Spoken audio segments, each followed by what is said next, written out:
Bom dia a todos. Meu nome é Flávia Goldfinger, eu sou nutricionista e diretora executiva do Wilson Brasil. Antes de começar o webinar, eu vou falar para vocês um pouquinho do Wilson, o que, que a gente faz, o que, que é. Então, o International Life Science Institute, ILSI, é uma rede global de cientistas, tanto do setor público quanto do privado, que trabalha em conjunto em um ambiente neutro sobre os mais elevados princípios de integridade científica para gerar, analisar e comunicar a ciência necessária para melhorar a saúde pública e o bem-estar, bem como a proteção ambiental. Nós estamos presentes por todo o mundo. Nós somos uma organização mundial sem fins lucrativos e de integração entre a academia, a indústria e o governo. Como trabalhamos? Então, nós identificamos em conjunto os desafios regionais em temas associados à ciência da vida, nós unimos as capacidades técnico-científicas da indústria, do governo e da academia, e nós favorecemos o impacto positivo na saúde pública e no meio ambiente. O Wilson tem também um compromisso com os Objetivos de Desenvolvimento Sustentáveis da ONU, onde todas as atividades que nós realizamos devem estar de acordo com um desses objetivos. O webinar hoje, então, é sobre obesidade infantil, é o primeiro bloco, né, o primeiro webinar. Teremos também o segundo webinar na próxima semana, sob a coordenação do Dr. Túlio Constantiner e da doutora Juliana Maldonado. Em relação à declaração de isenção de responsabilidade, as opiniões expressas nas seguintes conferências são do apresentador, especialista e cientista e não refletem as opiniões do ILSE. Todos os palestrantes tiveram total liberdade para preparar seus slides. Algumas informações gerais. Vocês podem usar o chat para anotar suas perguntas. Então, se vocês verificarem do seu lado direito do vídeo, vocês vão ver essa caixinha aqui e vocês entram nas perguntas, façam as suas perguntas e nós iremos responder depois. Se algum problema acontecer na transmissão do webinar, não se desconecte, pois outra pessoa dará suporte à plataforma. Um pouco do currículo dos coordenadores. Então, o Dr. Túlio Constantiner é médico, pediatra, área de atuação em nutrologia, é mestre e doutor em ciências aplicadas à pediatria, possui pós-doutorado em epidemiologia e saúde pública, em medicina. Professora adjunto e vice-chefe da disciplina de nutrologia do Departamento de Pediatria da Unifesp, é membro titular do Departamento Científico de Nutrologia da Sociedade Brasileira de Pediatria e coordenador científico da Força Tarefa de Nutrição da Criança, a qual está organizando este webinar. A Juliana Maldonado é nutricionista, especialista em nutrição materno-infantil pela disciplina de Nutrologia da Universidade Federal de São Paulo, e é Medical Affairs Nutrition Brasil, da Hecht Benkirchen. Vou pedir a gentileza de vocês seguirem as nossas mídias sociais. Então, acessem o LinkedIn e o Facebook do ILSE. Vocês vão ver todas as atividades que nós estamos desenvolvendo. E também acesse o nosso site, onde vocês podem baixar todos os as nossas publicações e sem custo nenhum. Tá? Bom, muito obrigada a todos pela atenção.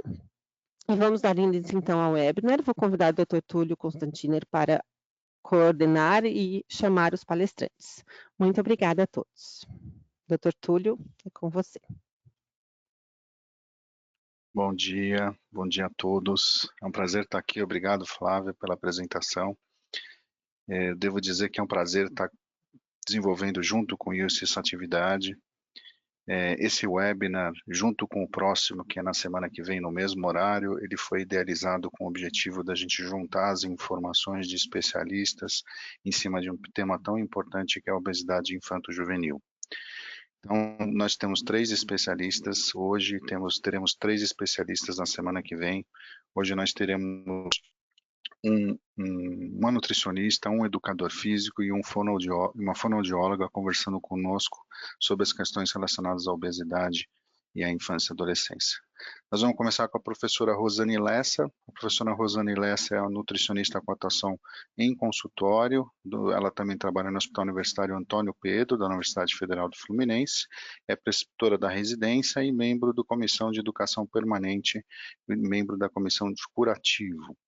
Ela é mestre pelo Programa de Saúde Coletiva da Universidade Federal do Fluminense, tem pós-graduação em fitoterapia na prática clínica, é especialista em fitoterapia pela ASBRA e também tem pós-graduação em vigilância sanitária pelo Centro Universitário Plínio Leite. Tem capacitação em saúde coletiva também da Universidade Federal do Fluminense. Professora Rosane, muito obrigado por ter atendido nosso convite. Eu quero só lembrar que os palestrantes eles vão ter o desafio de falar só durante 5 minutos da importância da sua especialidade nessa área. Obrigado por ter aceitado, inclusive, esse desafio, professora. Obrigada, bom dia. Obrigada pela oportunidade. Bom, como o professor Túlio falou, meu nome é Rosane Quaranta. Eu gostaria de agradecer a oportunidade de participar desse evento maravilhoso, organizado em torno desse tema muito relevante, que foca na saúde das crianças, nos futuros adultos, né, e que tem enorme impacto na saúde, na vida, em sociedade. E nessa oportunidade nós vamos mostrar como o nutricionista pode colaborar um pouco com os outros membros da equipe para minorar os aspectos relacionados à obesidade e também atuar em sua prevenção. Bom, os dados epidemiológicos mostram, né, que a obesidade tem aumentado de maneira bastante gritante nos últimos anos, né? O estudo liderado pelo Imperial College demonstra em 2017 que se essas tendências atuais continuarem assim, as crianças e adolescentes com obesidade serão em número assim muito maior do que os de nutrição moderada grave, né? Até o ano de 2022, então nós estamos bem próximos disso, né? Bom, as taxas de obesidade têm aumentado. Então, para você ter uma ideia, em 75 tinha menos de 1% de crianças obesas, enquanto em 2016 esse número saltou de 6 para 6,8%, que é em torno de 50 milhões de meninas e 74 milhões de meninos. Em relação ao Brasil, esses números também são bastante altos. 12,9% das crianças são obesas, de acordo com o Ministério da Saúde, os dados da OPAS. E a gente tem uma preocupação porque o número também de adolescentes também vem aumentando. Esse número em adolescentes é em torno de 7%.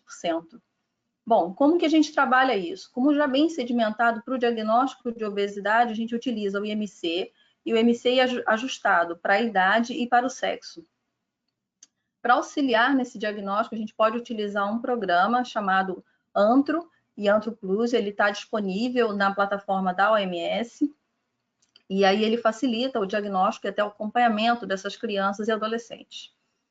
Bom, é notório que a obesidade é fator de risco para doenças crônicas não transmissíveis, né? E isso não é exclusividade só da vida adulta, isso é bastante preocupante, porque as crianças hoje em dia já estão apresentando doenças que a gente só via em adultos, né? Mas a obesidade é fator de risco para doenças cardiovasculares, endocrinológicas, gastrointestinais, respiratórias, musculoesqueléticas, o que aumenta o risco de morte prematura na vida adulta. Além disso, a gente ressalta o impacto na saúde mental e comportamental. Em relação às crianças, por exemplo, aumentando timidez, ansiedade, agressividade, depressão e até mesmo dificuldades em relação ao relacionamento social mesmo. Bom, como que a gente pensa nisso quando a gente está de frente a um momento em que a mãe ou que existe a necessidade de haver uma intervenção? O que a gente considera? A gente considera como momentos importantes em relação à prevenção da obesidade, momentos críticos do desenvolvimento. Por exemplo, o período pré-concepção é um momento crítico, a fase gestacional, o período pré-escolar e, além disso, também a adolescência. O foco no período pré-concepção e pré-natal é muito importante para diminuir a exposição intraútero a fatores de risco que possam influenciar negativamente nessa vida pós-natal. Além disso, né, a gente deve lembrar, né, que esse período ele começa na pré-concepção, né, e ele compreende os 1.100 dias de vida. Então, a gente pensa também naquele período pré-concepção de 90 dias como uma janela importante para a gente trabalhar. Na fase pré-escolar, a gente pensa o seguinte: caso ainda haja hábitos de vida inadequados, né, caso a gente não consiga interferir de uma maneira mais efetiva, pode haver mudança no tecido adiposo, aumento do tecido adiposo e até maior disfunção desse tecido. E essa manutenção do tecido adiposo nessa tenra idade pode fazer com que essa obesidade perdure até a adolescência e a vida adulta, o que pode ser um problema. Além dos determinantes biológicos, a gente não deve deixar de pensar que todo o ambiente ele tem trabalhado de uma maneira que faz com que ele seja mais obesogênico, né? Então, a urbanização, a renda familiar, acesso mais fácil a redes de supermercados, por exemplo, fast food, a depender da aquisição do tipo de alimentos que a família adquire, menos refeições em família, por exemplo, famílias que preparam menos refeições com alimentos in natura ou minimamente processados. Tudo isso pode fazer com que haja um aumento do ambiente obesogênico, né? Então, substituição, fazer muitos lanches, isso é um ambiente que aumenta a obesogênese, né? Somado a isso, a mudança do estilo de vida que tem acontecido, redução da atividade física, a gente nem está falando agora no momento de pandemia, mas isso já vem num crescente, aumento do comportamento sedentário, o transporte é mais motorizado, então todas essas questões são questões que a gente aponta, né? E, na verdade, dada a abrangência dessas ações, é que a gente vê a importância da abordagem multiprofissional, né? Para tentar fazer com que haja mudança nesse comportamento. Além disso, deve haver também ações governamentais voltadas às políticas nacionais de alimentação e nutrição, melhora na atenção na unidade básica de saúde, todas são coisas importantes que a gente deve ressaltar, deve pensar e trabalhar junto. Então, quando a gente fala de pais, de cuidadores, de escola, a gente deve pensar que tudo isso deve promover um ambiente, que privilegie hábitos alimentares mais saudáveis. Melhora da qualidade do sono, porque o sono também é um modulador neuroendócrino e tem a ver com o controle de glicemia, né? Bom, além disso, condutas na melhora da alimentação e do estilo de vida de progenitores, né? Podem ser vistas como uma janela, podem ser vistas como uma janela de oportunidades para a mudança do hábito familiar. Então, a gente sempre deve trabalhar nas estratégias relacionadas ao aleitamento materno, ao estímulo e incentivo ao aleitamento materno, exclusivo até os 6 meses, a introdução correta da alimentação complementar após esse período, oferecendo grupos de alimentos de preferência in natura ou minimamente processados, e reforçar bastante em relação à exclusão de açúcares e ultraprocessados, porque isso pode ser eficaz para a redução da obesidade infantil, né? Então, assim, é uma receita que, na verdade, não é nova, mas é uma receita que ela é esquecida e muitas vezes ela é até ofuscada pela correria do dia a dia e pelas propagandas. Em relação às crianças maiores, a gente deve sempre tentar fazer com que haja limites estruturados para essas crianças maiores em relação aos horários, a não substituição de refeições por lanches. Uma coisa importante é proporcionar um ambiente calmo, sem distrações, trabalhar o reforço positivo em relação à alimentação, despertar a curiosidade em relação ao preparo dos alimentos, é uma coisa que a gente aborda bastante também. Tanto o preparo como a escola muitas vezes consegue trabalhar em relação às hortas, e os nutricionistas também trabalham nisso, até dentro das escolas mesmo. E uma coisa bem importante da gente ressaltar, a gente ressalta bastante isso nas consultas também, em relação à troca de alimentos, a estratégia para a troca de alimentos mais saudáveis. Esse ponto ele deve permear toda a família, porque muitas vezes o pai e a mãe chegam lá e falam, ele está de dieta. E a família inteira tem uma alimentação bem desregrada. Então, normalmente a gente tenta fazer com que a família entenda quais são as trocas que são possíveis e que são melhores de serem feitas. Então, por exemplo, ao invés da criança comer um pacote de biscoito salgadinho, trocar por uma pipoca, por exemplo, ou levar um milho para a escola, um milho cozido, né? Trocar o doce pela fruta. Então, essas estratégias acabam fazendo com que a criança se exponha menos a alimentos mais obesogênicos E quando todos, na verdade, estão imbuídos no mesmo sentido, né? Até a sociedade, de uma maneira geral, quando grupos de pais fazem dessa mesma maneira, é muito mais fácil, porque aí a criança não vai ficar com vergonha de levar um milho para a escola, porque o colega ali também come, ele come pipoca, ele também come a fruta. Isso faz com que a gente tenha mais sucesso em relação ao grupo, né? Porque a tônica do grupo é toda muito parecida. Então é isso. Foi muito rápido? Tá muito bom, professora Rosane, muito obrigado. Realmente é muito pouco tempo para abordar todas as questões que são importantes da sua área, mas está muito bem, muito obrigado. Eu vou chamar então agora para dar continuidade o professor Gilberto Martinez.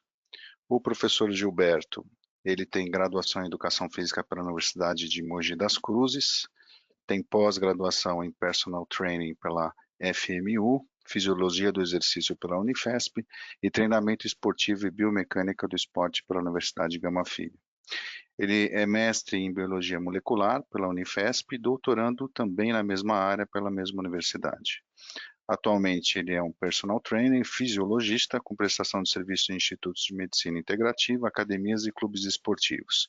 E é docente de cursos de graduação e pós-graduação de algumas instituições de ensino aqui do Brasil. Professor Gilberto, muito obrigado por ter aceito o convite. A palavra fica com o senhor. Obrigado.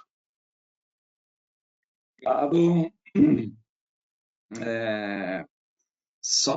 Só colocar aqui no modo apresentação. Está aparecendo? Tá sim, professor. Tá? Então, ok.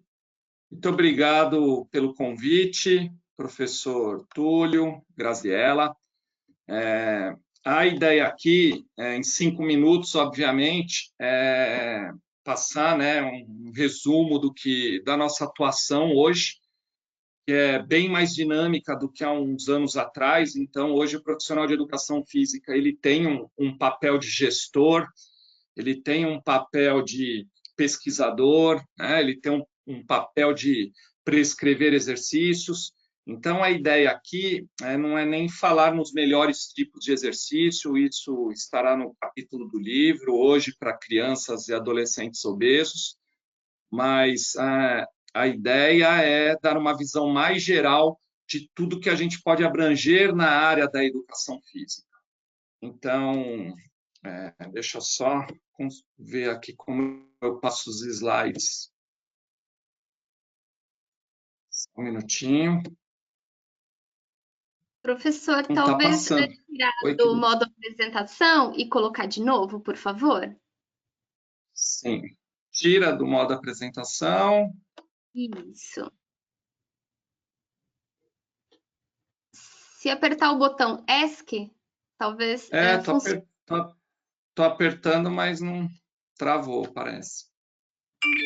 Eu vou retirar o compartilhamento e colocar de novo. Um instante, por favor.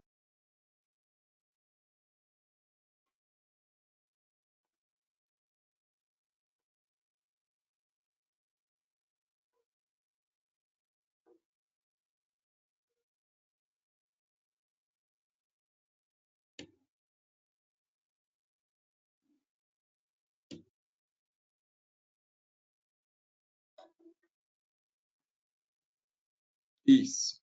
Perfeito. Agora, todo mundo me ouvindo? Perfeito. Ok. Então, assim, para dar uma ideia, hoje nós temos, né, uma equipe multidisciplinar. Eu já tenho meus parceiros já há alguns anos, onde envolvem várias áreas de atuação. Então, a base, como nós criamos essa metodologia dentro da fisiologia, então nós temos profissionais da área médica, clínica e esportiva, da área de nutrição clínica e esportiva também. Nós temos fisioterapeutas nos ajudando e biomecânicos nos ajudando nessa parte mais ortopédica. As próprias ferramentas da fisiologia do exercício hoje, que eu particularmente coordeno essa parte, e também nós temos a parte de psicologia. Hoje, quem busca atividade física, né, não é só o atleta em procura de performance, das cobranças, mas hoje, por exemplo, a criança obesa com os próprios tratamentos dos amigos na escola, ou, enfim, os bullying, né, que eles sofrem. Hoje, para eles aderirem a um programa de treinamento, né, e um programa nutricional que seja, então eles têm realmente que ter essa base psicológica, e nós temos esse serviço também. Então, acredito que hoje nós temos uma equipe completa, inclusive já mais ampliada com outros profissionais, como biomédicos, porque nós também hoje fazemos exames genéticos para detectar alguns polimorfismos de acordo assim com o objetivo dos pais, da criança obesa e do adolescente obeso, por exemplo, ou com um tipo de doença genética que ele possa ter, enfim, ou se a criança ela tem o objetivo de emagrecer e ser um esportista, então nós conseguimos direcionar para este caminho também. Agora não estou conseguindo passar mais.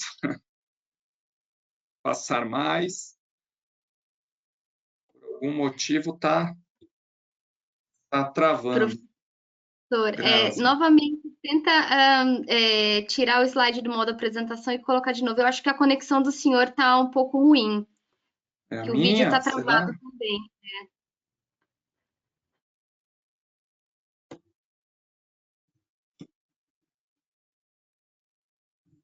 Isso. Perfeito. Consegui. Ok. Falando um pouquinho dos modelos de gestão e tratamento, então nós criamos, né, no mínimo, tem que ter um pouquinho de base científica, e eu sinto um pouco de falta isso dos profissionais, principalmente da educação física, de criar uma estratégia, um modelo de organização das suas etapas de tratamento. Então, nós até expusemos lá no capítulo, né, que nós dividimos em 5 grandes etapas. A primeira dela é a anamnese, o questionário. Aqui a gente se dedica bastante tempo numa boa anamnese e aprofunda mesmo aí nos objetivos e todas os problemas, exames clínicos, tudo que ela já tem, né, para juntar na segunda etapa em avaliação e diagnóstico.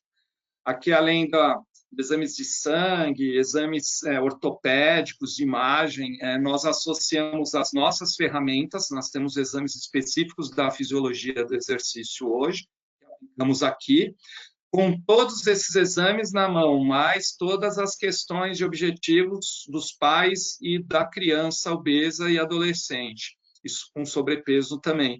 Nós criamos as estratégias para poder, junto à equipe multidisciplinar, organizar e planejar, um em cada sua área, as questões do tratamento multidisciplinar. Depois entramos com as prescrições, cada um na sua área, né?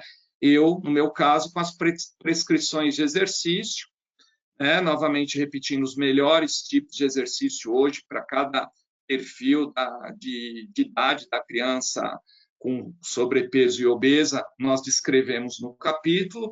Em seguida, nós fazemos uma quinta etapa, são as reavaliações dos principais pontos lá das etapas 1 e 2. Então, por exemplo, crianças obesas, geralmente, elas têm uma pisada incorreta, né, torta. Então, aqui é comum a gente fazer um teste de pisada, uma confecção de palmilha, por exemplo, e depois de 6 meses nós reavaliarmos para ver como que esse comportamento dessa sobrecarga mecânica alterou a pisada dela. E isso minimiza muito dores lombares, né, que costuma se ocorrer, ou de joelho ali nesse perfil populacional. Então, especificando um pouquinho mais do papel do profissional de educação física, né, eu sempre brinco quando as pessoas perguntam o que é a fisiologia. Então, uma coisa da nossa área é a prescrição de exercício, mas hoje o profissional de educação física realmente ele tem uma abrangência, né, de segmentos aí que pode auxiliar na equipe multidisciplinar. Então, eu escolhi esse caminho, que é a fisiologia, só que muita gente não sabe o que é a fisiologia do exercício. Então, quando os pais das crianças, né, desse perfil do adolescente chega para mim, o que é a fisiologia, eu brinco que é né? É como se fosse um carro, essa criança fosse um carro que tem um motor e a suspensão. Então, quem vai cuidar do motor são os médicos ali, né? O fisiologista, o endocrinologista, enfim, o cardiologista. E quem vai cuidar da suspensão é o ortopedista, o fisioterapeuta, enfim, nós temos que cuidar do todo dessa criança. Então, eu brinco que é como se fosse fazer uma manutenção ou até um diagnóstico mais preciso ali na nossa concessionária, né? Então, isso a gente faz até cortesia. A gente faz gratuitamente, os pais levam as crianças, então a gente fala de tudo que tem, fala do serviço, oferece, obviamente, fala de valores, e os pais ficam à vontade para escolher o caminho, o melhor caminho.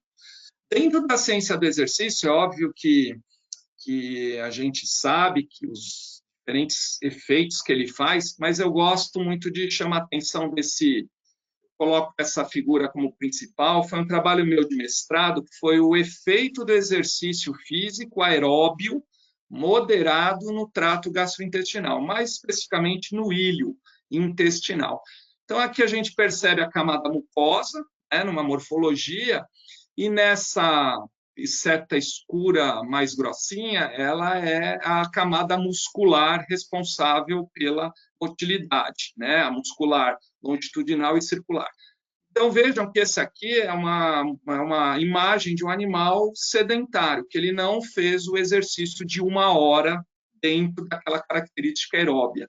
Aqui é uma sessão isolada, é uma única sessão de exercício. Logo depois do exercício, a gente já vê comprometimento das mucosas, com a quebra, rompimento de vilosidades. Mas na camada muscular, envolvida aqui no peristaltismo, na motilidade, não houve alteração. Lembrando que mucosa é absorção e digestão de nutrientes, né? 24 horas depois do estímulo de exercício, entretanto, né, olha só o aspecto morfológico de mucosa e do músculo, né, liso ali, muscular intestinal. Ou seja, o exercício ele teve um dano, ele promoveu um dano muito significativo, agudo, no trato gastrointestinal, e 48 horas após não reverteu. Qual que é a mensagem aqui? Que realmente nós temos que controlar as cargas de treinamento. Então, não adianta fazer exercícios isolados, né? Hoje diminuiu-se muito as questões do exercício na escola, por exemplo, ou uma vez por semana. Não, isso mostrou que pode contribuir de uma forma negativa para o trato gastrointestinal, inclusive. Então, é importante um planejamento, inclusive para a criança, mesmo que seja em grupos. Então, isso é importante.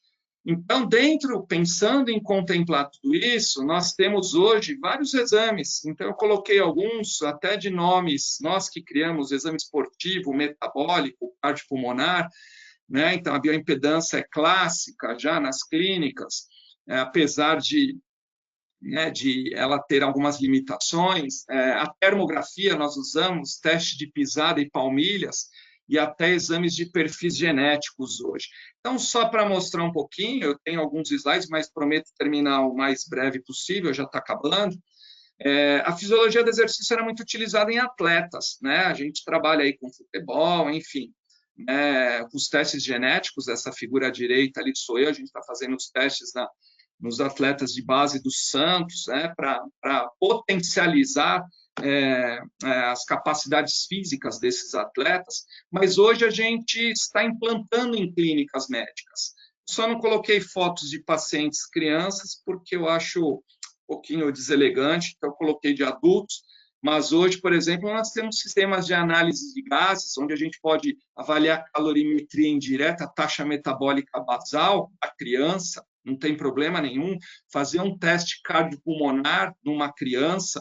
A partir aí dos seus 5, 6 aninhos, eu posso criar um protocolo de um teste de esforço para ver como está a sua capacidade cardiopulmonar, mas também pensando em achar os limiares ventilatórios dessa criança para entender quais seriam as melhores cargas de treinamento para ela. Em academias isso está muito pobre ainda, praticamente não existe, mas o nosso desafio é tentar inserir nesse mercado, porque hoje realmente não é mais uma questão de estética, né? É questão realmente de saúde. Então, como a gente tem um quadro de crianças bastante obesas e com sobrepeso, vem aumentando, então é necessário e urgente que a gente entre com essas ferramentas. Aí eu falo um pouquinho de cada uma aqui, vou passar rápido, mas a gente faz uma análise bem sistemática das medidas antropométricas, além da bioimpedância, através da somatotipia, do perfil corporal dessas crianças, né? Faz os comparativos, vê análise postural, ali teste de flexibilidade. Nós procuramos avaliar todas as suas capacidades físicas. Aqui a cardiopulmonar, do lado direito tem as zonas metabólicas, já com as frequências cardíacas. Claro que se a gente pensar isso para uma criança, uma aluna de personal trainer, ali é mais fácil trabalhar. Numa escola pública é mais difícil, mas nós temos ferramentas para adaptar. Nós temos exames mais indiretos. Isso depende do profissional de buscar uma metodologia. Hoje nós usamos um teste de termografia que nós conseguimos ver pontos inflamatórios, por exemplo, e detectar na criança ali uma desbiose intestinal, ali na microbiota, por exemplo, ou até um problema ortopédico real, né? Sem precisar de um exame de imagem. Nós conseguimos fazer diagnósticos bem pontuais e precisos. Então, por exemplo, esse teste aqui é o da pisada, que avalia os pontos de sobrecarga mecânica, os pontos mais avermelhados é onde tem mais sobrecarga mecânica. Nós fazemos um perfil de palmilha específica para essa criança, né? E à medida que ela já coloca essa palmilha, já minimiza a sobrecarga, facilitando todo o trabalho dela de emagrecimento. Um exemplo de palmilha, aqui um exemplo do teste genético e como que a gente faz análise ali pelo sequenciamento. Um exemplo de um teste de força, né? Tem crianças que têm muita perda de força, a gente consegue. Esse é um exame barato de se investir, uma célula de carga que já vem com um software daquela sistema Filizola. Aqui um teste de potência, isso é para quando uma criança emagrece, aí já quer jogar um tênis, aí a gente já pode fazer uma análise um pouquinho mais diferenciada, e também quem busca ciclismo. Então, assim, só para dar uma ideia do geral das ferramentas que nós temos hoje dentro da área do exercício, da ciência, né, para a gente não ficar só naquelas prescrições simples de exercício sem controle nenhum de sobrecarga. Então, é isso, a minha principal mensagem que eu queria passar para vocês é essa. Muito obrigado pelo convite e estou à disposição aí para qualquer informação. Muito obrigado, professor Gilberto, realmente muito interessante, difícil encaixar em pouco tempo, mas a gente vai deixar o espaço para as perguntas. Certamente a gente vai ter perguntas sobre a intervenção mesmo da atividade física no controle da obesidade. Agora eu vou pedir a gentileza da doutora Patrícia Junqueira, que é fonoaudióloga, especialista em motricidade orofacial pelo Conselho Federal de Fonoaudiologia, mestre em distúrbios de comunicação pela PUC, São Paulo, e doutora em distúrbios de comunicação humana pela Unifesp.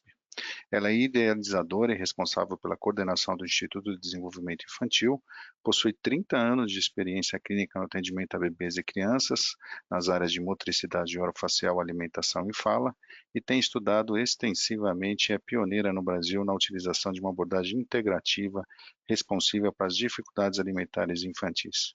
Por favor, doutora Patrícia, obrigado por ter atendido o nosso convite. Você pode acionar aí a sua câmera e nos contribuir com os seus conhecimentos. Obrigado.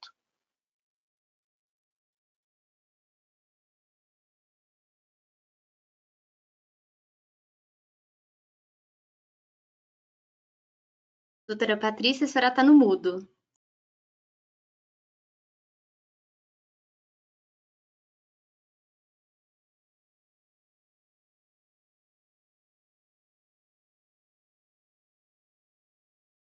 Abaixo da seta laranja tem um botão de microfone, só acionar e torná-lo verde.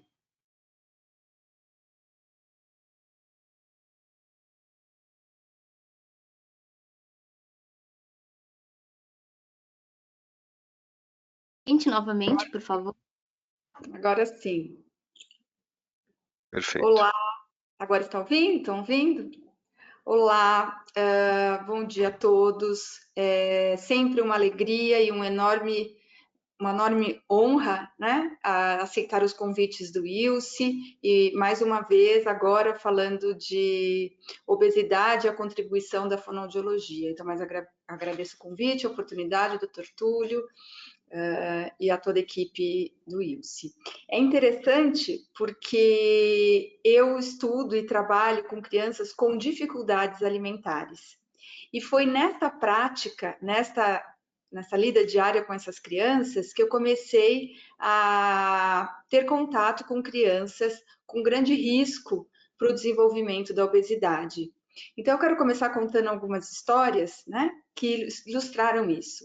Um dia eu estava atendendo uma criança com dificuldade alimentar e, subindo com ela até a sala de atendimento, nós passamos pela cozinha, que no Instituto nós temos uma área aberta da cozinha.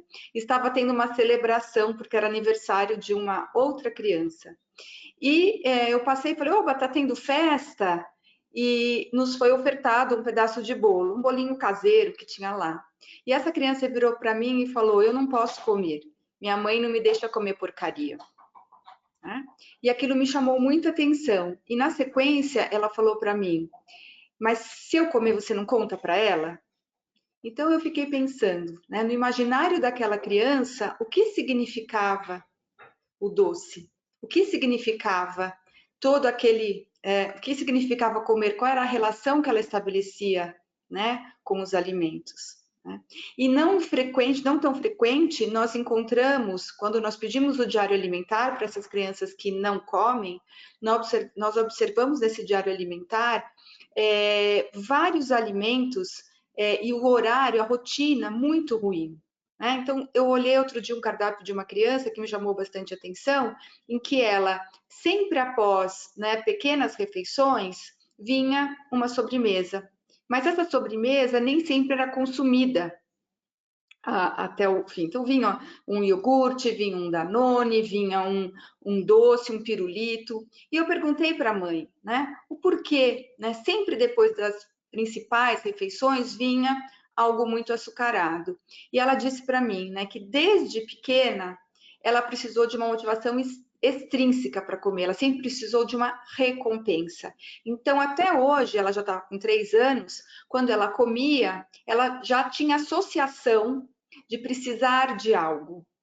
Né? E muitas vezes você via que ela não consumia aquilo que a mãe ofertava, mas era um condicionamento. Após comer, ela pedia algo como uma recompensa. E isso foi chamando a minha atenção, né, e de toda a minha equipe. E aí, posso compartilhar a tela, Grazi?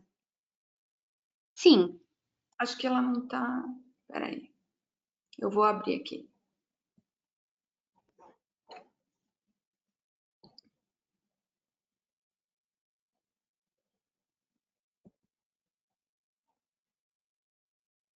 Peraí que não... Agora sim. Então, estão vendo a tela?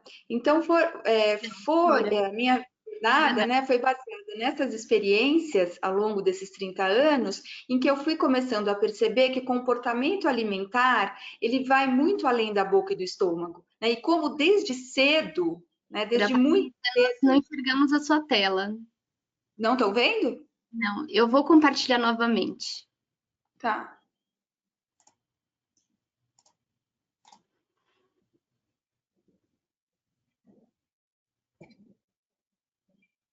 Foi? Perfeito. Então, isso foi me mostrando, né, como desde cedo, desde muito cedo, né, quando ainda nem pensamos em obesidade, ainda nem pensamos muitas vezes nos riscos, né, de um comportamento alimentar indesejado desde o início, ele pode comprometer o aprendizado para uma vida toda. Tá? Então, eu comecei a perceber que comer ia muito além da boca e do estômago, tinham outros componentes que impactavam desde o início. Né? Então, desde a autorregulação, não é? Então, como a criança aprende, como o bebê aprende a se autorregular e o quanto isto é importante para o desenvolvimento de hábitos alimentares saudáveis, né? Então, aquela criança que sente fome, né? Chora, se manifesta essa percepção corporal de alguma maneira, ela é alimentada e na sequência ela sente saciedade, prazer. né? Então, é através dessas vivências e respostas positivas que a criança vai aprendendo a se autorregular, né? E isso depende muito de uma parentalidade responsiva, né? Que vai ser capaz de identificar esses sinais e respeitar, né? Através de uma rotina apropriada, através do que nós chamamos de uma divisão de responsabilidades. Isso tem que estar bem claro, isso é o conceito de uma nutricionista americana, que os pais vão ser responsáveis aonde a criança come, quando, né? E o quê? E a criança, desde muito cedo, vai determinar o quanto ela quer comer. É claro que nós temos crianças que têm uma baixa ingesta e que aí a quantidade de nutrientes vai ter que ser dividida ao longo do dia e muitas vezes vai precisar de um suporte nutricional, né? Assim como outras crianças que têm outros desafios, né? Então, a alimentação responsiva, ela envolve muito essa parentalidade, esse relacionamento entre a mãe e a criança, e muito de ensinar esses pais a respeitar os sinais de fome e saciedade da criança, conforme o seu desenvolvimento, né? Que no começo ele necessita de uma quantidade, depois ele vai diminuindo isso. E nós percebemos no dia a dia que todas as práticas não responsivas, até segundo a literatura, podem ser fatores que vão contribuir para a obesidade, né? Então, pais que forçam as crianças a comer, nós temos relatos de adultos obesos que falam, né, que foram forçados a comer, que tiveram uma relação muito ruim com a comida, né? Que vai sim, a interrupção dessa autorregulação vai levando a esse descontrole do peso e a dificuldades alimentares, né? E hoje já é descrito pela Organização Mundial de Saúde que a alimentação responsiva, ela é sim considerada a melhor prática de alimentação e tem sido associada a um índice de massa corporal mais estável durante a vida toda, né? E o que é essa alimentação responsiva? Como nós podemos atuar com a prevenção? Né? Ela é baseada em 3 aspectos: a autonomia da criança, a competência e o relacionamento que ela estabelece com o cuidador. Então, essas necessidades, junto com a autorregulação, vão dar suporte à criança. Por que tudo isso é tão importante desde a tenridade? Porque nós estamos olhando a alimentação como uma habilidade para toda a vida. E muitas vezes, quando nós lidamos com os bebês, com as crianças em desenvolvimento, os pais não conseguem ter essa visão do todo, não conseguem compreender que certas práticas que eles exercem logo no início, né, da vida daquela criança, vai gerar um comportamento para a vida toda. Então, nesse sentido, tanto a prevenção como a terapia, né, baseada na alimentação responsiva, pode ajudar essas crianças a ter um bom desenvolvimento, um bom relacionamento com os alimentos, identificando seus sinais de fome e saciedade, e também, ao longo do seu desenvolvimento, utilizando algumas dessas práticas, né, como recursos terapêuticos, né? Então, nós sempre valorizamos a autonomia. É muito comum crianças com obesidade que são alimentadas por cuidadores, né, desde o início. Então, essa autorregulação é determinada pelo outro, né? Então, quando ele sai, quando ele vai ao ambiente externo, muitas vezes ele não sabe quanto ele precisa comer, nem se precisa, né? Então, pode haver esse problema. Um relacionamento muito saudável, né, com os pais, com a família, uma motivação intrínseca. Então, muitos dos pais de crianças com desafios, até com obesidade, usam de distrativos para a criança comer, né, na tentativa de controlar o quanto ela come. Então, o uso de distrativos, nós sempre orientamos o quanto ele é ruim e quanto ele pode contribuir para um hábito alimentar obesogênico, né? Essas crianças, elas vão precisar de cuidados individualizados e integrativos. O fonoaudiólogo sozinho não consegue fazer nada. Nós precisamos de uma equipe integrada e transdisciplinar que colabore, né, para a saúde como um todo dessa criança, e principalmente da família. E essa criança precisa ter competência, porque nós observamos muitas crianças com obesidade que têm um padrão mastigatório ruim, que tem também um comer desatento, né? Tem uma compulsão, então a velocidade da mastigação interfere, né, no prazer e na saciedade. Então, qual é a competência? Essa criança não sabe mastigar, então ela prefere alimentos crocantes, alimentos mais condimentados. E aonde estão esses alimentos? Né? Muitas vezes nos pacotes, né? Em alimentos industrializados, com alto valor, né, de sal, de gorduras, que prejudicam. Então, tudo isso precisa ser avaliado antes de dizer essa criança não gosta de comer frutas, verduras e legumes. Muitas vezes essa criança não tem competência para comer, desde muito pequena, né? Porque ela pode ter dificuldades sensoriais e uma preferência por alimentos que facilitam. E nós sabemos que frutas, verduras e legumes, né, e muitas proteínas exigem, né, pela quantidade de fibras, uma mastigação mais eficiente. Então, não basta julgar, você só gosta de porcaria, como muitos pais chegam no instituto falando. Ah, não adianta, doutora, ela só gosta de porcaria. O que são essas porcarias? Né? São alimentos, muitas vezes, que elevam a percepção sensorial desta criança, facilitam a mastigação e, muitas vezes, causam a saciedade e o prazer que ela necessita. Mas, muitas vezes, isso foi originado por uma dificuldade. Né? Então, sempre nós vamos trabalhar com a motivação intrínseca da criança, né? Para que ela perceba quais são as características dos alimentos que ela prefere. Né? Então, nós fazemos, dependendo da idade da criança, um diário com ela. Né? Então, quais são as características? Coloca aqui os alimentos que você gosta. Olha, tem mais sal, são mais crocantes, são excessivamente doces. Né? Quais são as características? Como nós podemos ajustar isso a partir desta preferência sensorial da criança e a partir do que ela gosta? Então, dá para eu transformar, por exemplo, essa batata industrializada num chips caseiro? Como eu posso fazer essa transição? Né? Fazer com ela, testar, mostrar que é crocante, trabalhar o processo de mastigação, até chegar numa consistência ou num alimento que seja nutricionalmente mais adequado para ela. Então, nós não acreditamos que a motivação tenha que ser extrínseca, coma isso, seu prato tem que ter 5 cores. Né? Nós acreditamos que a terapia alimentar responsiva acredita que a motivação tenha que partir da criança, e isso vai sendo construído com ela a partir da sua competência, né, dessa autonomia e do relacionamento que vai sendo estabelecido com a família e com os próprios alimentos. O cuidado tem que ser individualizado e integrativo, né? Então, nós utilizamos uma abordagem integrativa, esse holístico, né?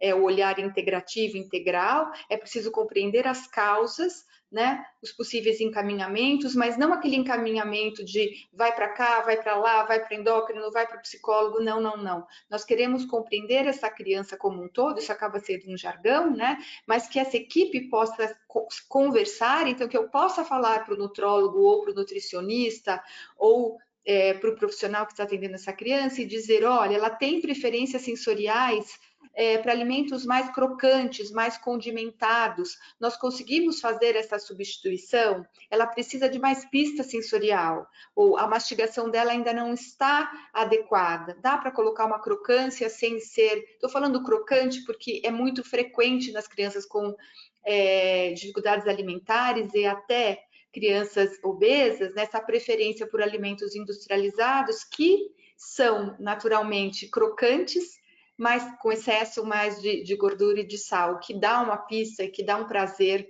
né, mais imediato. Essa criança passou por traumas, né, foi forçada a comer, então nós temos muitas crianças com dificuldades alimentares que foram traumatizadas, né, entre aspas, pelo modo como os pais se comportaram e isso levou a comportamentos ruins, né? A relação entre fome e saciedade, isso é muito importante, a criança prestar atenção, né, nesses sinais, quando é fome mesmo e quando não é, corrigir o diário, trabalhar com as crenças maternas, é algo que nós fazemos constantemente no Instituto, né? Então as mães já têm crenças e as crenças direcionam o comportamento dos pais. E nós temos também um outro lado, né? Pais que acabam sendo bombardeados por muitas das informações nas redes sociais e acabam achando que a alimentação tem que ser natural demais, orgânica, sem sal, sem açúcar, né? E criando uma relação muito ruim, né, na criança. Então, nós sabemos que quanto mais a família proibir determinados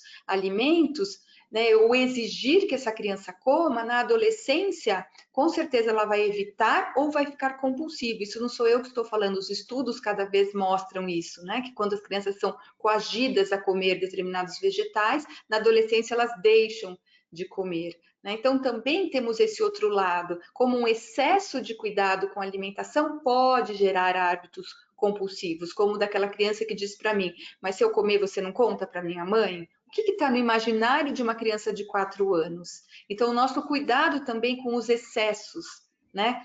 Que ficam essas crenças que meu filho não vai comer nunca açúcar, que meu filho não vai...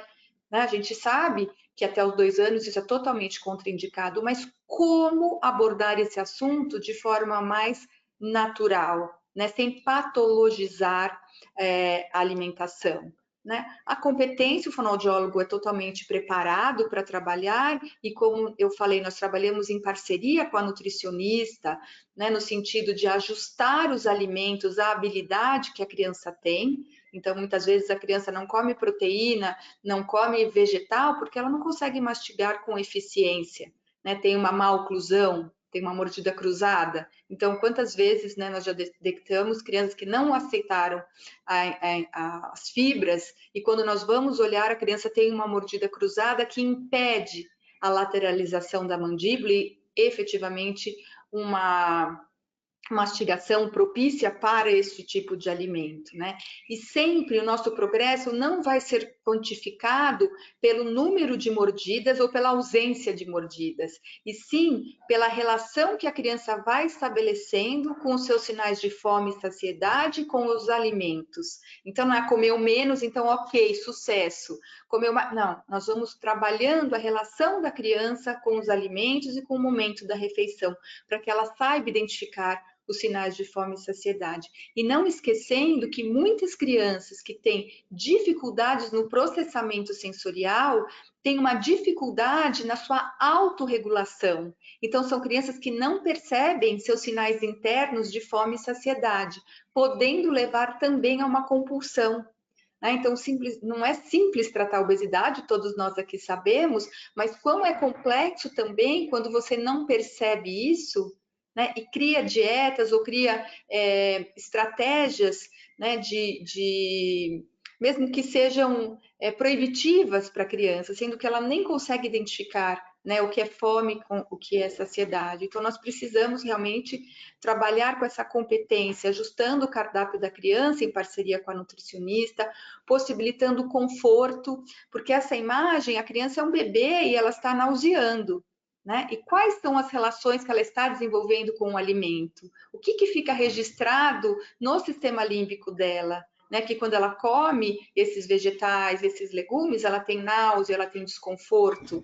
Né? E com certeza ela vai evitando isso para se autoproteger. Como nós, quando comemos algo que nos faça mal, né? que cause um processo de uma alteração digestória ou mesmo intestinal, muitas vezes a gente não consegue voltar a comer esse alimento.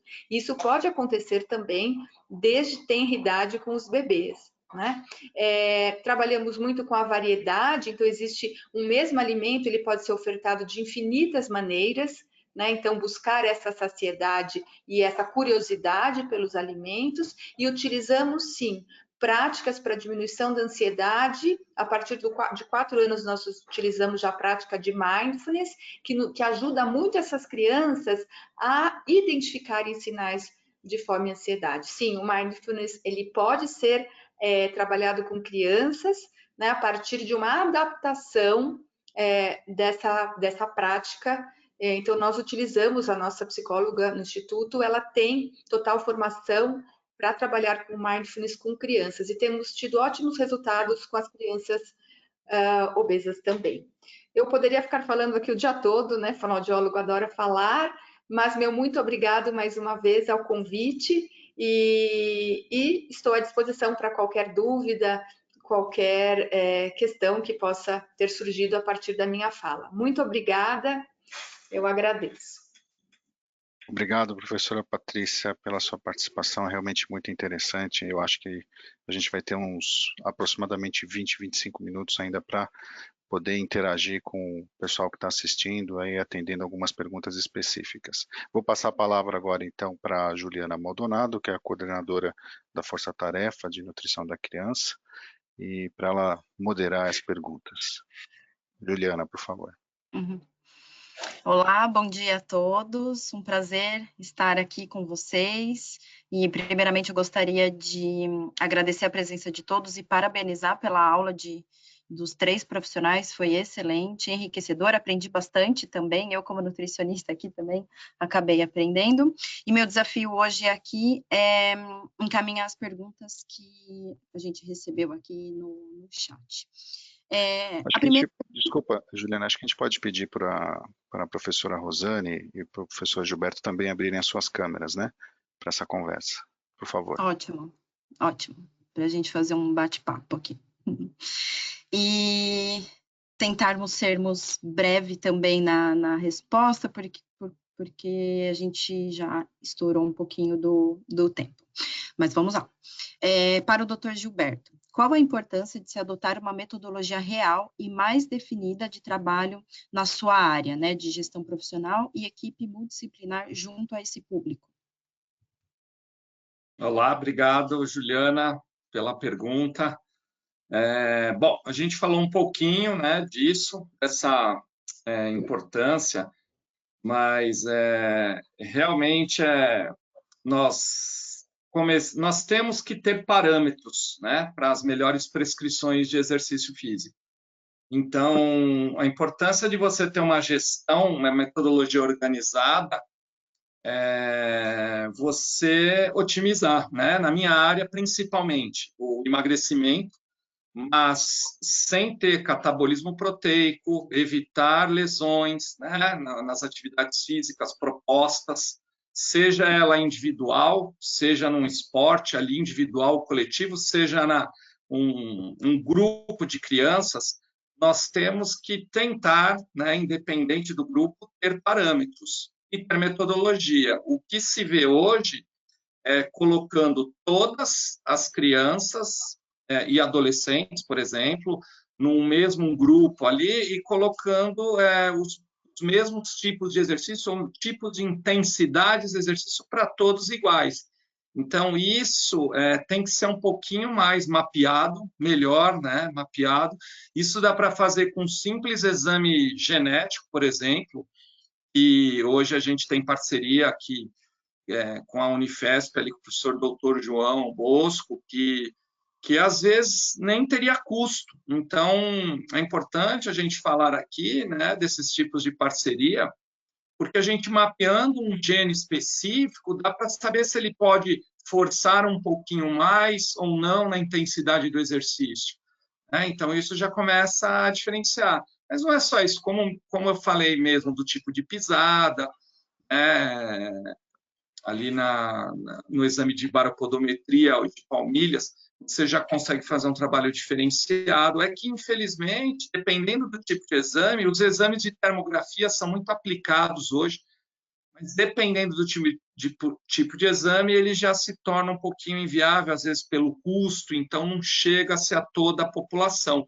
Mas tem muitas ferramentas dentro da fisiologia que dá para, né, dessa nossa área, que dá para otimizar os resultados e prevenir lesões, imunossupressão, que o exercício nos traz, e essa questão do intestino, vocês viram lá o efeito de uma carga isolada de treinamento na mucosa, e a gente nem, né, visualmente ali, não tem como você observar isso, e mesmo com exames clínicos, né? Então, é interessante essa participação com nutricionistas na gestão, para entrar com antioxidantes, porque a gente mediu o estresse oxidativo daquela lesão intestinal, realmente estava muito grande o exercício, né, você consome bastante espécie reativa de oxigênio, ali de nitrogênio, então tem que ter uma estratégia antioxidante em conjunto com a nutrição.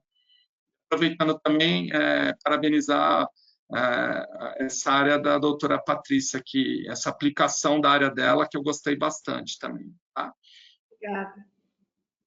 É muito legal. E a mensagem importante que você comentou agora, né? A gente tem que lembrar sempre que a abordagem da criança, da obesidade infantil, ela é 100% individualizada, não dá para a gente generalizar a mesma conduta para todas as crianças, seja a conduta fonoaudiológica, de educação física, nutricional, médica, tem que ser uma abordagem multidisciplinar e individualizada. Isso aí. Vamos lá. Temos uma outra questão para a doutora Patrícia. Como a alimentação responsiva nos primeiros anos de vida pode contribuir para a prevenção de obesidade? Sim, é aquilo que eu coloquei, né? Porque na medida em que a criança, desde o início, consegue ter autonomia para identificar os sinais de fome e saciedade, né?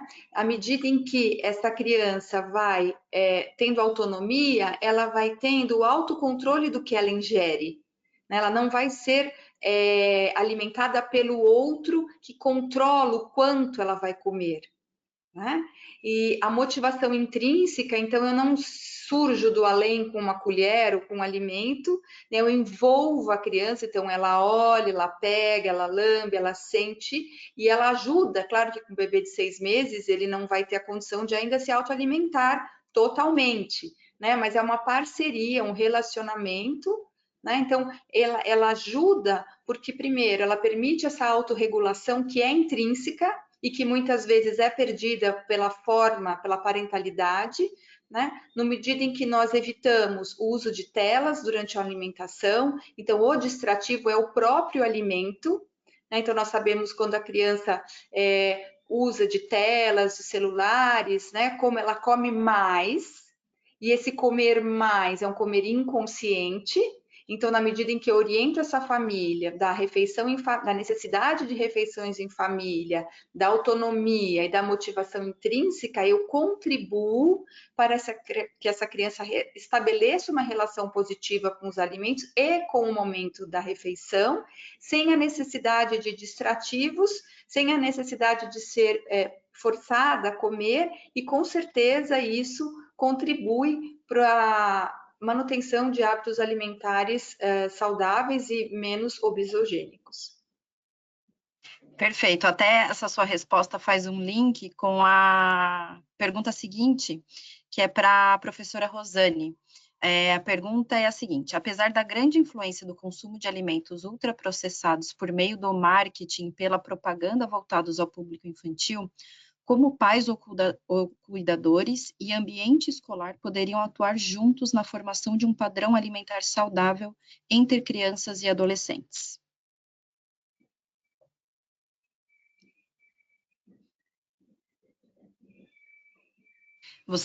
Acho que tem que liberar o microfone, doutora Rosane. Ainda não te ouvimos. Agora abriu. Agora abriu. É super interessante isso que a doutora Patrícia falou, né? Porque quando a gente pensa na questão, até inicialmente, em relação à introdução alimentar, a gente fala de uma variedade de alimentos, né? De preferência in natura, né? E minimamente processados, em que aquela criança vai experimentando e fica muito claro naquele momento a questão da autorregulação, né? Porque ela meio que para de comer. Como na amamentação também ela para. Mais tardiamente, né, por conta até mesmo das questões relacionadas ao ambiente, muitas vezes isso acaba se perdendo, porque a tela está distraindo, ou porque a criança está recebendo aquela comida e ela é obrigada a comer aquela comida, ou porque aquela comida faz parte da rotina da família e aquela comida não é a comida mais adequada, vamos dizer assim, para manutenção da saúde ou para prevenção de doença. Então, assim, na verdade, quando a gente olha tudo isso, quando, por exemplo, atendo crianças em consultório, eu vejo, assim, como que o meu pedaço é um pedaço pequeno perto de tudo que os outros profissionais de saúde podem fazer e do que a sociedade pode oferecer enquanto resposta a isso, né? Mas de que maneira que a gente tenta estimular isso? Para responder à pergunta, a gente tenta estimular isso pensando, por exemplo, no papel educativo da escola. Eu já trabalhei em escola também, então, assim, é muito importante esse papel do nutricionista na escola, na medida em que a gente pode demonstrar para os alunos como preparar alimentos, a gente pode demonstrar de que aquele alimento é feito, né? É muito gritante e é muito, assim, assustador, e até as crianças maiores se surpreendem quando elas veem, por exemplo, que um pacote de suco tem uma quantidade absurda de 2, 3, 4 colheres de açúcar, dependendo, ou que um pacote de miojo, de macarrão instantâneo, tem 6 colheres de sopa de óleo, né? Então, assim,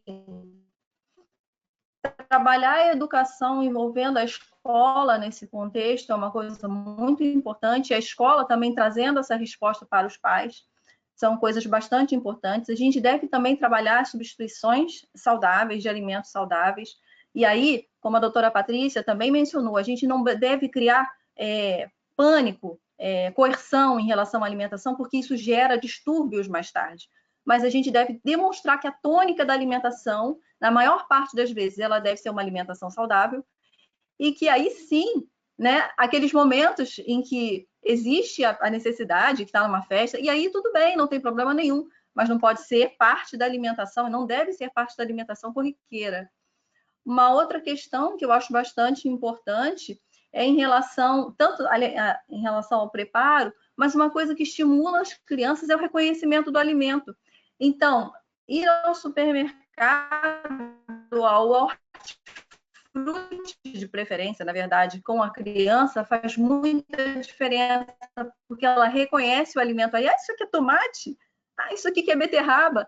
E aí, ela, às vezes, quando ela prepara, ela simplesmente mexe dentro da panela, aquilo faz com que ela tenha interesse de se alimentar. Então, a gente não perde essa ponte que foi no estímulo ali de criança, como a doutora Patrícia mencionou, em relação à alimentação do bebê, a gente consegue continuar essa ponte para que ela não tenha tanto estranhamento, até porque quando a gente pensa em relação à alimentação e à evolução do paladar, normalmente a gente tende a gostar mais de alimentos salgados e doces, isso evolutivamente. Então, a gente tende a rejeitar os amargos e os mais azedos. E isso faz com que a gente tenha mais vontade de comer, porque gera um craving, o drive por alimentos mais doces. Então, a gente deve estar atento a isso. Uma outra coisa importante, na verdade, que a gente deve pensar até como sociedade em relação a que tipos de alimentos são oferecidos na escola e os conselhos ficarem atuantes, né, para ver que tipo de alimentação está sendo recebido, porque existe política de alimentação e nutrição para isso. Não pode haver salsicha, tem que haver uma alimentação mais saudável, então faz parte da sociedade fiscalizar isso. Então, espero que eu tenha conseguido responder de alguma maneira. Respondeu, e eu acho que a doutora Patrícia quer complementar, né? Pode. Concordo em absoluto com tudo que a doutora Rosane colocou, só que eu queria só acrescentar uma coisa. Eu acho que no imaginário da criança, muitas vezes, quando nós falamos o que é saudável, o que não é, dependendo da idade, eu acho que a criança não entende muito. E nós já vimos pesquisas que apenas, né, proibir ou dizer, olha, aqui tem determinado produto que não é saudável, para ela, às vezes, dependendo da faixa etária, isso não atinge. Então, nós temos alguns modelos até que foram desenvolvidos na Europa que trabalham exatamente com essa curiosidade da criança pelo alimento. Né? Na curiosidade, antes da gente dizer que é saudável ou não, quais são as características sensoriais que tem esse alimento? Tá, vamos começar a identificar. Ele é crocante? Ele é pastoso? Ele gruda no céu da boca? Ele me faz coçar o nariz quando eu cheiro? E através dessa percepção sensorial dos alimentos, a criança começa a se interessar e como a gente mastigar esse? Nossa, esse eu tenho que mastigar muito. Nossa, esse faz barulho, esse não faz. Então, tentar deixar esse alimento um pouco mais interessante, curioso, do ponto de vista sensorial. E aí, sim, as crianças começam a se motivar, pelo menos nos exemplos que nós temos, né, de países como a Finlândia, enfim, que criaram esse programa, aí a criança começa a ficar curiosa e ela começa, às vezes, a chegar, pai, sabe que hoje eu comi na escola uma frutinha que era meio azedinha? E o pai fala, qual é? E aí, vamos comprar? Eu gostei. Então, aí a própria criança sendo motivador de hábitos alimentares saudáveis da família, porque ela chega com a curiosidade, né, que o ambiente social e como foi construído aquilo né, proporcionou para ela. Então, eu acho que o que está faltando, eu sinto, né, o que eu gostaria de implementar é isso, que a gente preocupasse um pouco mais com as características sensoriais dos alimentos e não só separar o que é bom e o que é ruim, porque fica uma coisa, fica um divisor de águas, isso é bom, isso é porcaria, como disse meu paciente, né?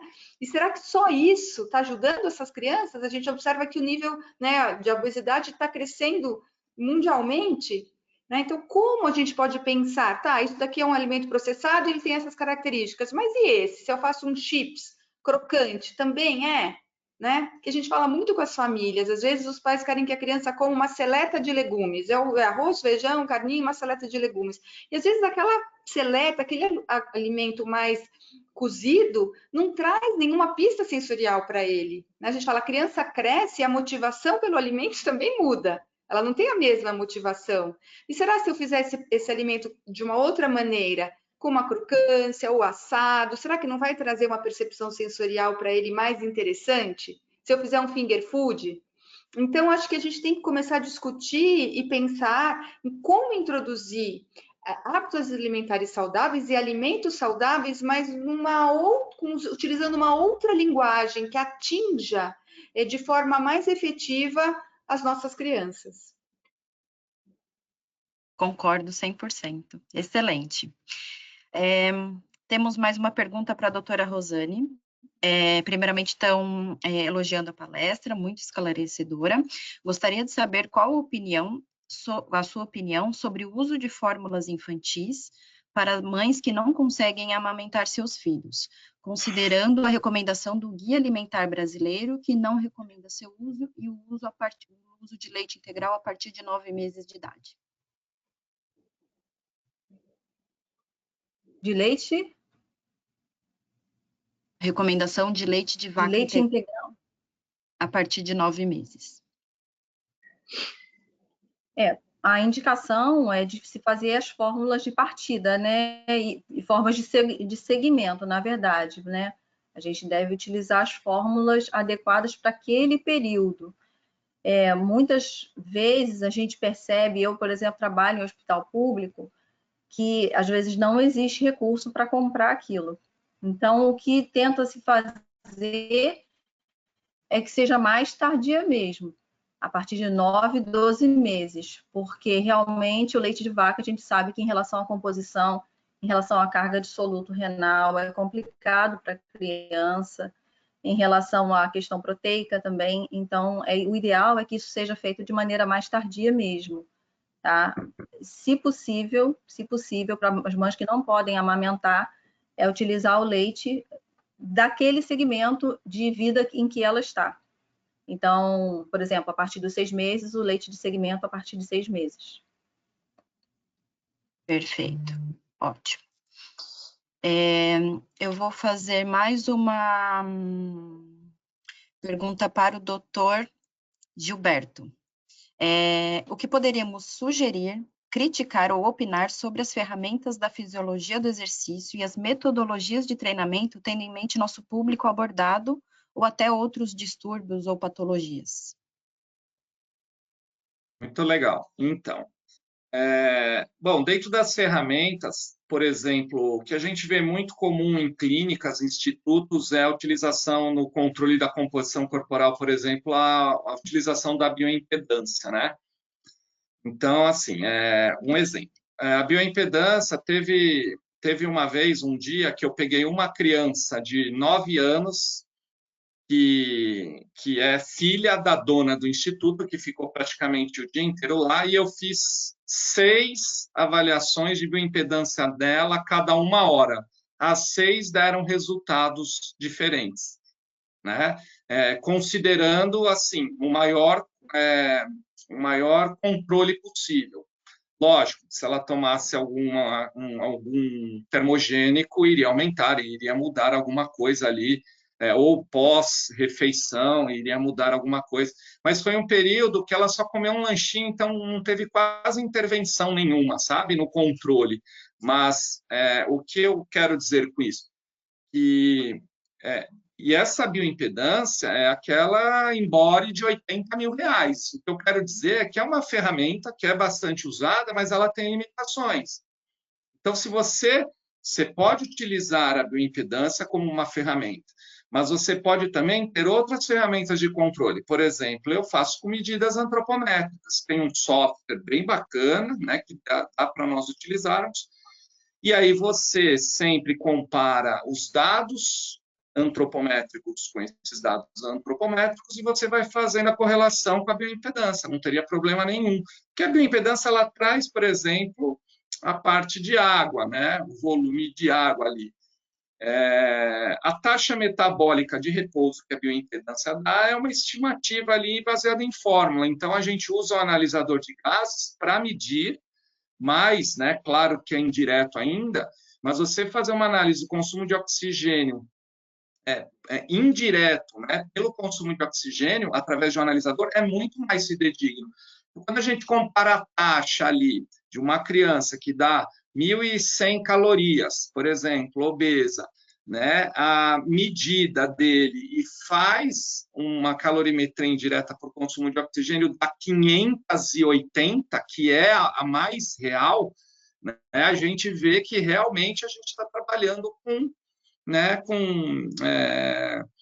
com parâmetros sub ou super, né, dimensionados. Então, realmente, a gente tem que buscar, dentro do contexto de cada população, do que se pode investir, dos melhores métodos de investigação. Né? Só para dar o último exemplo, então, aquele da palmilha de novo. A gente faz os testes, a gente consegue ver instabilidades articulares. Então, se ele tem mais instabilidade, a gente consegue entrar com programas de treino de maior propriocepção sensório-motora. Antes ele começar um programa de correr para lá e para cá, porque atividades com criança a gente tem que fazer lúdica, né, de brincadeiras, mas antes de ele começar a fazer o pega-pega dele, etc., para gastar calorias, a gente tem que melhorar as bases articulares, as instabilidades articulares dele.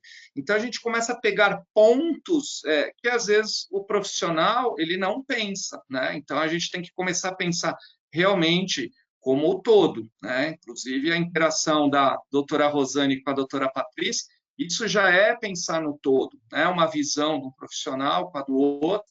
Né? Então, se é um desafio para eu inserir essas crianças num programa de treinamento com todos esses controles, imagina as duas profissionais com esse tanto de fast foods, esse tanto de alimentos industrializados, que não dá para dizer que alguns são muito palatáveis, né? É difícil você realmente trabalhar esses conceitos com as crianças e, às vezes, com os pais das crianças. Só para concluir, eu tenho um grande problema de o pai da criança trazer o filho, depois que emagreceu, para fazer as reavaliações. Eles somem. Emagreceu, não preciso voltar, vou gastar dinheiro. E aí depois a criança volta a ganhar peso. Então, assim, se a gente começa a fazer um trabalho de sustentação realmente ali, teórica, mais com argumentos e atuações práticas mais significativas, a gente consegue convencer os pais da importância do acompanhamento a longo prazo. Perfeito, ótimo. Acredito que a gente pode finalizar com essa última pergunta, que a gente pode dar uns minutinhos para cada profissional, mas é uma pergunta interessante pelo atual momento que estamos vivendo. O que vocês recomendam para os pais que estão há 8 meses em casa com as crianças e perceberam uma forma de chamar a atenção dos pais que trabalham, que é pedir comida ou snacks a cada 5 minutos? Quem pode começar? Doutora Rosane? Bom, eu também estou com meu filho aqui. Está sofrendo mesmo. Hoje eu estaria no hospital, mas aí eu pedi a liberação para estar aqui, né? E na verdade, é um pouquinho... Até, a gente descreveu isso até no capítulo, e a gente sabe que a gente está vivendo um momento completamente atípico, mas no capítulo que a Ana Paula e eu escrevemos, a gente estava falando dessas questões dos horários, né? Mesmo durante a pandemia, a gente precisa tentar manter horários para as crianças se alimentarem. Por que acontece? Existe essa questão da ansiedade, existe... as crianças não estão podendo fazer outras atividades, então, realmente, eu tenho um filho de 5 anos, é bastante difícil. Mas o que eu tento fazer aqui comigo, e a orientação que eu já voltei a trabalhar no ambulatório, que eu tenho tentado sempre dar, é manter horários fixos e as refeições que cabem naqueles horários. Por exemplo, se é a hora do almoço, não é a hora do lanche. Se é a hora do lanche, é a hora do lanche. Aí qual que tipo de lanche que a gente vai dar? É um lanche que ele fique satisfeito, é um lanche em que ele não fique com mais vontade de comer doce logo depois, porque a gente tem que pensar na composição também. Muitas vezes a gente dá uma carga de açúcar muito grande, a criança ela vai fazer hiperinsulinemia. E o que vai acontecer? Fazendo essa descarga de insulina muito alta, ela vai baixar açúcar no sangue muito rapidamente e rapidamente ela vai querer comer de novo. E como a gente sabe que o drive por alimentos com muito sal e muito açúcar, eles aumentam o craving, aumentam esse drive por comer, aumenta essa vontade de comer sempre, e eles são hiperpalatáveis, é muito fácil a gente cair na armadilha de continuar alimentando com uma certa frequência. Então, essa estrutura de horários é muito importante, e a composição da refeição por horários. Isso a gente até discutiu, descreveu no capítulo, porque é uma coisa importante em relação a essa estruturação, em relação à prevenção, inclusive, da obesidade, já que a gente não consegue, nesse momento, fazer a atividade física que gostaria, para poder tentar contrabalancear um pouco. Então, fica uma conta muito grande em cima da alimentação. Eu concordo, e para nós, né, na minha realidade, a pandemia teve um lado muito positivo, que foi a volta às refeições em família, né, que muitas famílias não tinham essa oportunidade, né, e com a pandemia foi uma grande surpresa, porque eles tiveram que comer juntos à mesa.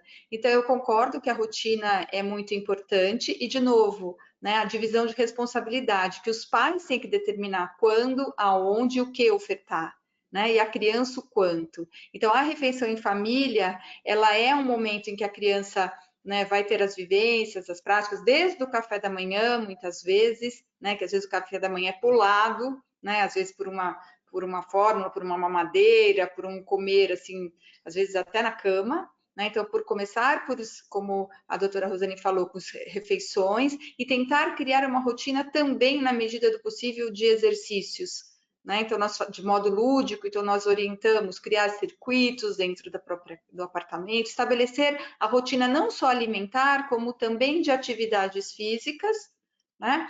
E nessas atividades, além das físicas, envolver a criança no preparo dos alimentos também, de forma lúdica, para também baixar. E nós orientamos também algumas atividades de calma, né? Algumas práticas de mindfulness para essas crianças que ajudam muito. Parar. Será que é fome mesmo? Vamos parar. O que o seu corpo está dizendo? Vamos respirar. Algumas técnicas respiratórias que funcionam, por mais que a gente... Claro que são lúdicas, né? Não vou pedir para ela só prestar atenção na respiração. Tem estratégias, né, que baixam a ansiedade, porque está todo mundo muito ansioso, né? E às vezes o comer fica uma coisa muito exacerbada por essa ansiedade. E tentar trabalhar um pouco com estratégias lúdicas que diminuam a ansiedade, para que essa criança também comece a se auto-perceber. E algumas práticas tem que ser, a hora é hora, agora, né? Não é hora de comer, então você deveria ter comido um pouco mais na hora da refeição, presta atenção da próxima vez, né? E acho que essas práticas de uma parentalidade mais responsiva. Eu queria acrescentar um pouquinho uma experiência que eu tive. A doutora Patrícia falou na questão do exercício, da atividade física, nesse processo de pandemia. A pandemia realmente ela nos trouxe experiências bem interessantes, né?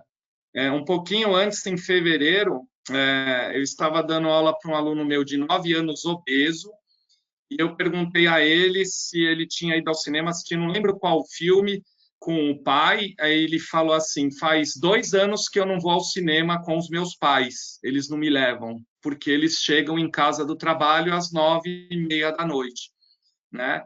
Então, isso me chamou a atenção porque, né, o mundo que a gente estava vivendo, realmente os pais estavam muito distantes dos seus filhos. Aí eu falei com ele, né, eu passei algumas atividades online, atividades físicas para esse garoto, e ele comentou comigo que ele está fazendo mais exercícios atualmente com o pai dele, brincando de pega-pega e não sei o quê, do que faz comigo. Eu até falei, puxa, que legal, né? Então, é legal ouvir isso, porque realmente aproximou, mas realmente tem esse outro lado da ansiedade, da depressão, que a gente mudou a rotina de todo mundo, né, na verdade, mas focando esse público criança obesa, eles realmente mudaram o comportamento também. Então, muito, muito legal isso que vocês comentaram. Muito legal as diferentes percepções e dicas aí que a gente recebeu de cada profissional da saúde.